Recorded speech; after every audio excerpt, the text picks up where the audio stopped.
সুবারি হয়েছে কি আমার আবেগ, বুঝছত নি? কখন আমার আর কেউ এক খাইতে পারতো না। বিন্দু মামা, যার নামটা শোনা মাত্রই মনের অজান্তে হাসি চলে আসে। অসভ্য কুনানোর কারে কিতা হয়তো চিনে না, আমি সেটা চিনস না, আমি বিন্দু আহু। আজকে সেই ব্যক্তিটাও কিন্তু হাসতে ভুলে গেছে। ভাইগনা রে, তোর কথা বেরোতো আমি মনে হয় তোরে খুব ভালোবাসতাম রে বাবা রে। কেন বলতেছি, বিন্দু মামার আইডিতে গেছিলাম, বিন্দু হাউসে গিয়ে দেখলাম বিন্দু মামা একটা পোস্ট করছে, ভাগনার সাথে আর নাচ হবে না।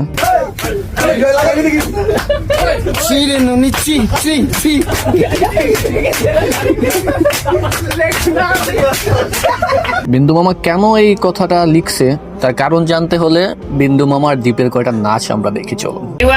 দেখিও 1 2 3।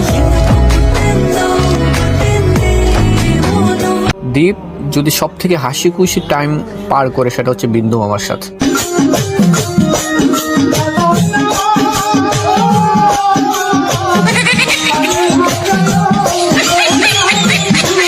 বিন্দু মামাও সবচেয়ে বেশি হাসি খুশি থাকে দ্বীপের সঙ্গে ভিডিও মেক করাতে।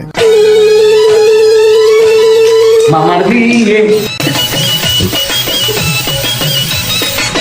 তুমি নাচছো না, তুমি তো জামাই। ওরে আমি ভুলি গেছি। এই বিন্দু মামা যেমন দ্বীপের সাথে ভিডিও করার সময় সব থেকে বেশি হাসি খুশি থাকে, এই বিন্দু মামাই কিন্তু দ্বীপের মৃত্যুতে সব থেকে বেশি কান্না করছিল। ভাইগনা রে, তোর কথা বেরোতো আমি মনে হয় তোরে খুব ভালোবাসতাম রে বাবা রে।